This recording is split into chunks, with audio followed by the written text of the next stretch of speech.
Je m'appelle Julien Burgot, je suis directeur de la filière NDRC. Donc la filière NDRC, c'est une négociation et digitalisation de la relation client. Concrètement, je forme des futurs commerciaux. Alors les débouchés de la filière NDRC sont très nombreux puisqu'au moment où je parle, c'est la filière qui offre le plus d'opportunités de poursuite. On peut intégrer des grandes écoles, on peut faire de la communication, on peut poursuivre en faisant du marketing digital. Traditionnellement, ce que les jeunes choisissent, ce sont des grandes écoles de commerce et le marketing digital. Beaucoup d'entreprises peuvent embaucher donc des étudiants qui ont obtenu un BTS NDRC. Ça peut être des banques, ça peut être des agences immobilières, ça peut être aussi des cabinets d'assurance, ça peut également être des salles de sport. Partout où on va avoir besoin de commercial, en tout cas, on va pouvoir se présenter. Les avantages de l'alternance dans cette filière, ça va être déjà qu'on va pouvoir avoir un rythme d'alternance différent puisque chez Orlom, on va avoir 2 jours école, 3 jours entreprise.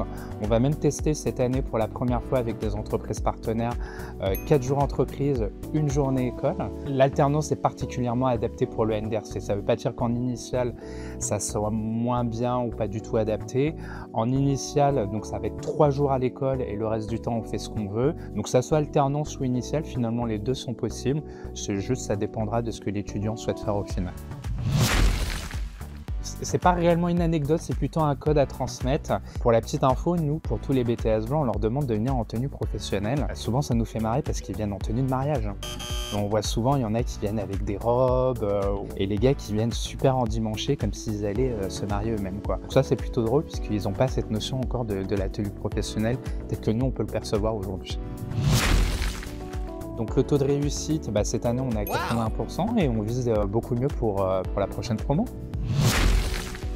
Les conseils que je pourrais donner pour intégrer cette filière, c'est d'être curieux, c'est d'être polyvalent et c'est surtout de se remettre en question. Soyez endurant, vous allez apprendre pendant 2 ans, que vous soyez en formation initiale ou en formation en alternance.